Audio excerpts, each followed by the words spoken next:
Dieu me posséda au commencement de ses œuvres. Salomon, Proverbe 8, 22. Chapitre 1. On peut appeler Marie la puinée du Père. Jésus m'ordonne. Prends un cahier tout neuf.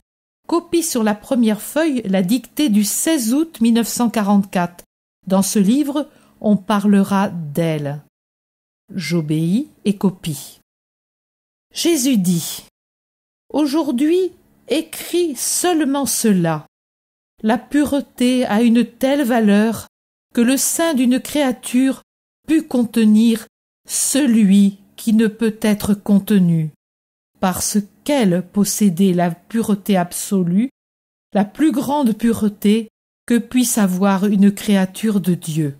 La très sainte Trinité y descendit avec toutes ses perfections, y habita avec les trois personnes, enferma son être infini dans un petit espace.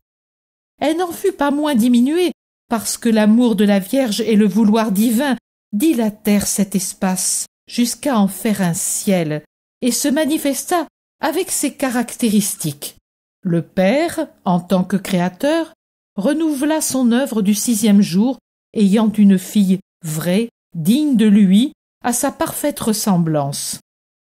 L'empreinte de Dieu était imprimée en Marie avec une telle netteté que seul le premier-né du Père lui était supérieur. On peut appeler Marie la puinée du Père par la perfection qu'elle reçut et sut conserver, par sa dignité d'épouse et de mère de Dieu et de reine du ciel.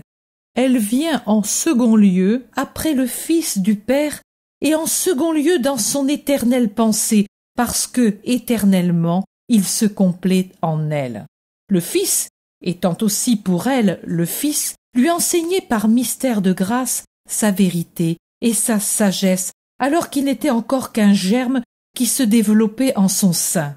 L'Esprit Saint, en apparaissant parmi les hommes par une Pentecôte anticipée, par une Pentecôte prolongée, amour en celle qui aima, consolation pour les hommes, pour le fruit de son sein, sanctification par la maternité du Saint, pour se manifester aux hommes sous la forme nouvelle et complète qui inaugure l'ère de la rédemption. Dieu n'a pas choisi pour son trône un astre du ciel, ni le palais d'un souverain puissant. Il n'a pas voulu non plus les ailes des anges pour y poser ses pieds. Il a voulu un sein sans tache. Ève aussi avait été créée sans tache, mais spontanément elle voulut se corrompre.